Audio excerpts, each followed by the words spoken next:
like a Hellcat.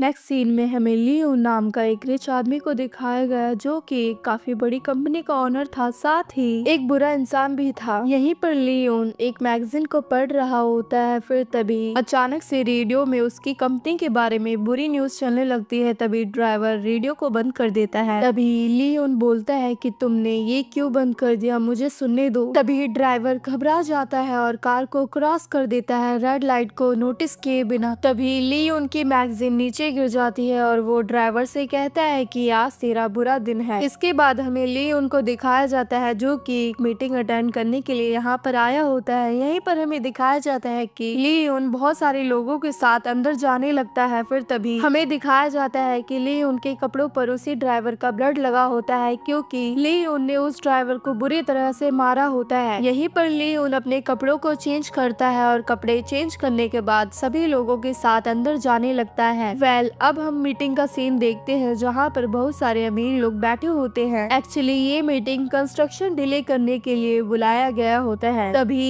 एक आदमी operator से वीडियो चालू करने के लिए बोलता है मगर वीडियो ओपन नहीं हो रही होती है। तभी अचानक से स्क्रीन पर हमें यिन्हू को दिखाया जाता है। यिन्हू सभी लोगों को हाय हेलो कहने लगती है। फिर तभी यिन्हू सभी से कहती है कि तुम लोग बहुत ज्यादा शोर मचा रहे हो। तभी अचानक से यिन्हू एक चुटकी बजाकर सभी को अपने वश में कर लेती है और यहीं पर ली हुन भी बैठा होता है। फिर तभी यिन्हू स्क्रीन से बाहर निकलकर आती है और हमें यिन्हू की 9 टेल दिखाई जाती है। फिर तभी यिन्हू सभी लोगों से कहती है कि आप लोगों की तरह मुझे पैसों से बहुत ज्यादा प्यार है और यहाँ पर जितने भी लोग बैठे हैं वो सारे ली हुन के साथ डील करेंगे और ली हुन के साथ मैं डील करूंगी ताकि इस डील में मेरा भी प्रॉफिट हो जाए। फिर तभी यिन्हू ये सारी बातें लोगों को बताकर यहाँ से जाने लगती है। फिर तभी ली उनके पास आती है और उसके सामने एक चुटकी बजाती है। तभी ली हुन होश में आ जाता है। फिर यिन्हू कहती है कि मेरे पीछे आओ। फिर ली हुन सोचने लगता है कि मेरे साथ ये क्या हो रहा है मगर ली हुन यिन्हू के पीछे जाने लगता है। इसके बाद हमें रात में सियोल को दिखाया गया जो कि अपने घर पर जा रहा होता है। तभी सियोल अपनी ग्रैंड मदर को देखता है। तभी मदद करने के लिए अपनी ग्रैंड मदर के पास चला जाता है। एक्चुअली सियोल के पेरेंट्स का कोई अता पता नहीं है कि वो कहाँ रहते हैं, इसीलिए सियोल अपनी ग्रैंड मदर के साथ रहता है और सियोल के हालात अच्छे नहीं होते हैं मगर सियोल अपनी ग्रैंड मदर के साथ रहकर बहुत ज्यादा खुश होता है। फिर सियोल अपनी ग्रैंड मदर को खुश करने के लिए फुटबॉल के बारे में बताने लगता है कि वो फुटबॉल कोर्ट में कितना ज्यादा फेमस है और सभी लोग उसे बहुत ज्यादा चाहते हैं। तभी ये सब सुनकर ग्रैंड मदर बहुत ज्यादा खुश होती है। फिर सियोल अपनी ग्रैंड मदर के साथ घर पर जाने लगता है। फिर इसके बाद हमें दिखाया जाता है कि सियोल पार्ट टाइम जॉब के लिए जा रहा होता है जहाँ पर वो डिलीवरी बॉय का काम करता है। हम सियोल को देख सकते हैं कि सियोल बहुत ज्यादा हार्ड वर्किंग होता है और सभी लोगों के पार्सल डिलीवर करने के बाद जब वो फुटबॉल कोर्ट के पास से गुजर रहा होता है तभी सियोल को हुनसुक दिखता है जो कि ग्राउंड में फुटबॉल की प्रैक्टिस कर रहा होता है। एक्चुअली हुनसुक एक रिच फैमिली से बिलोंग करता है और साथ ही वो एक रिच प्लेयर भी होता है। तभी सियोल हुनसुक के पास ग्राउंड में जाता है। फिर सियोल हुनसुक से पूछता है कि तुम इतनी रात में अकेले फुटबॉल की प्रैक्टिस क्यों कर रहे हो। तभी हुनसुक कहता है कि मैं प्रैक्टिस कर रहा हूँ। फिर तभी सियोल हुनसुक के साथ ग्राउंड में फुटबॉल खेलने लगता है। एक्चुअली ये दोनों बहुत ही अच्छे फ्रेंड होते हैं। इसके बाद हमें दिखाया जाता है कि ये दोनों खाना खाने के लिए सीओ स्टोर में आते हैं। फिर सियोल हुनसुक को बताता है कि मैं अक्सर यहाँ पर रामियन खाने के लिए आता हूँ, यहाँ के रामियन और एग बहुत ज्यादा टेस्टी होते हैं। तभी हुनसुक कहता है कि सियोल तुम बहुत ज्यादा हार्ड वर्किंग हो, तुम दिन में फुटबॉल की प्रैक्टिस करते हो और रात में डिलीवरी की जॉब करते हो मगर तब भी तुम थकते नहीं हो। मैं तुम्हें हमेशा देखता हूँ, तुम हमेशा मुझे एक्टिव लगते हो और साथ ही तुम्हारी फुटबॉल की स्किल्स भी बहुत ज्यादा अच्छी है। फिर तभी सियोल ये सब सुनकर खुश होने लगता है और अपनी सैड स्टोरी हुनसुक को बताने लगता है और कहता है कि वो अपनी ग्रैंड मदर के साथ कैसे रहता है और उसको अपनी ग्रैंड मदर की बहुत ज्यादा टेंशन रहती है। फिर हुनसुक सियोल की ये सारी बातें सुनकर उसको सियोल के लिए बहुत ज्यादा बुरा लगने लगता है। फिर तभी ये पार्ट यहीं पर एंड होता है। मिलते हैं नेक्स्ट पार्ट के साथ।